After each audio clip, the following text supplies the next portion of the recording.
Well, hello there. I'm sorry. I wasn't expecting guests today. Let me put on a better outfit. Much better now. Thank you, guys. Now, on today's crash course, we'll be talking about racism against the Arabs. But more importantly, when you say the word Arab, what's the first thing that comes into your mind? Oh, come on, guys. That's just racist. Most people would think about, Terrorist! or even, Jihad. and a very, very rare case of. Boom shakalaha. And that's what we're gonna talk about today. Racism against the Arabs. Crash Course by John Blue. Now on this very explosive episode. Thank you. We will be seeing that racism against the Arabs started way back in the Middle Ages, where the Christian Crusades, all 9 of them in fact, tried to expel the Muslims from Jerusalem back then in the Middle Age. But for us, racism against the Arabs truly started in this event, the New York 9/11.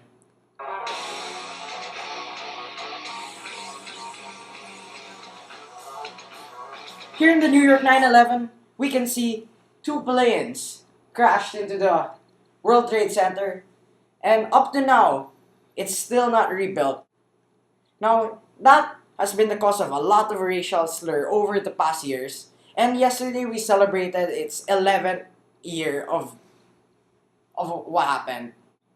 Now, due to that, for us, most of the Arabs have been blamed for this because when we say terrorist, the first word that comes into our mind is mostly Arab.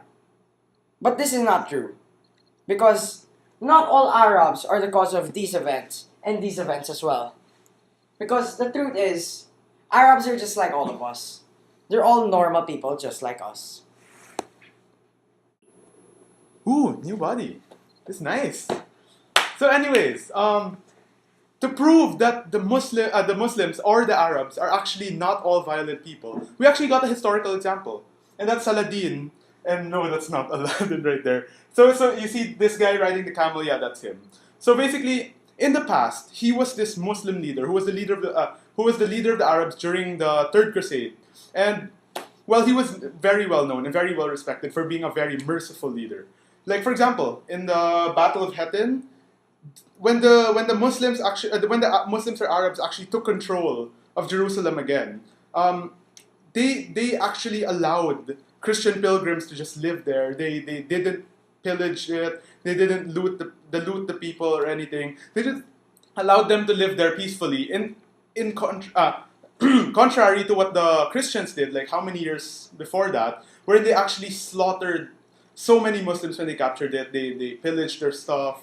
They basically destroyed almost everything Muslim that they could see. So. Oh, a new body again. Oh, this one very oriental, very nice. So what I'd like to speak to you guys about now is that no matter who you are, no matter where you're from, no matter what you do or what culture you are, we're all human. And that binds us together as brothers. In the end, it doesn't matter if you're American or Mexican or Canadian or British or even Arab. We all are brothers and we should all love each other.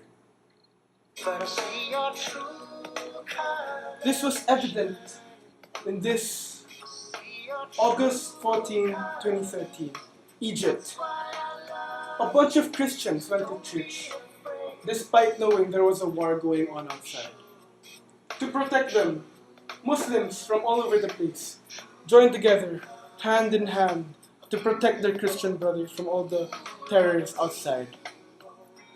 This shows us that it doesn't matter who you are, and it doesn't matter where you're from. Love comes from here, and it should be shared out there. So on behalf of our cast, I'd like to introduce myself. I am John Blue.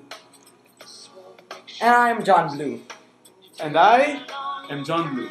And we are the Blue Man Group. What? No.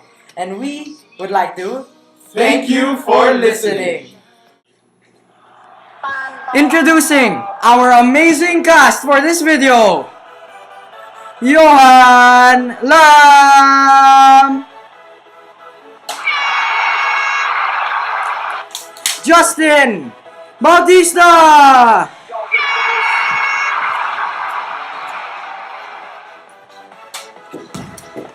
and Joshua D.